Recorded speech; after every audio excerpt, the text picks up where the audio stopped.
Argumentes prou bé les teves opinions? Avui en dia, saber defensar una idea té un valor social i professional indiscutible. En una reunió o en un debat no s'hi val a imposar el nostre criteri. Ens cal argumentar molt bé les nostres opinions. Per això, en aquest vídeo, m'agradaria explicar-te la diferència que hi ha entre un argument i una fal·làcia. Comencem pels arguments. Quan vulguis defensar una idea, et caldrà tenir molt clar amb quins arguments la podràs justificar. Els arguments són raons per convèncer algú d'alguna cosa. N'hi ha de diversos tipus i un dels més freqüents és l'argument d'autoritat.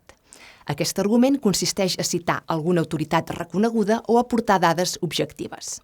Per exemple, si estem debatent sobre el coneixement de la llengua catalana, podem recórrer a l'última enquesta dels usos lingüístics de la població de Catalunya.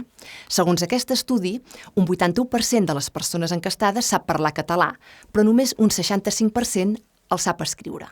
Això no ho dic jo, és un resultat d'aquest estudi. No és la meva opinió, em pot agradar més o menys, és una dada objectiva. És, per tant, un argument d'autoritat. Ara m'agradaria parlar-te dels falsos arguments, és a dir, de les fal·làcies. Les fal·làcies són enganys, falsos raonaments que violen les regles de la bona argumentació. Una de les fal·làcies més esteses és la de l'atac personal. Quin és el parany d'aquesta fal·làcia?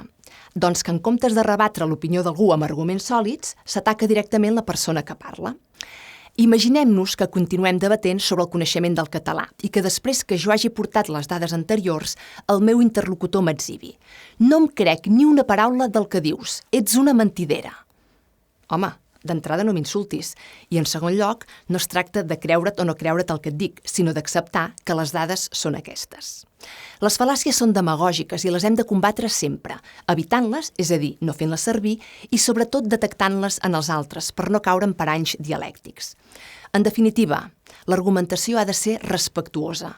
Per una bona convivència ens cal molta cortesia lingüística i saber argumentar amb solidesa les nostres opinions.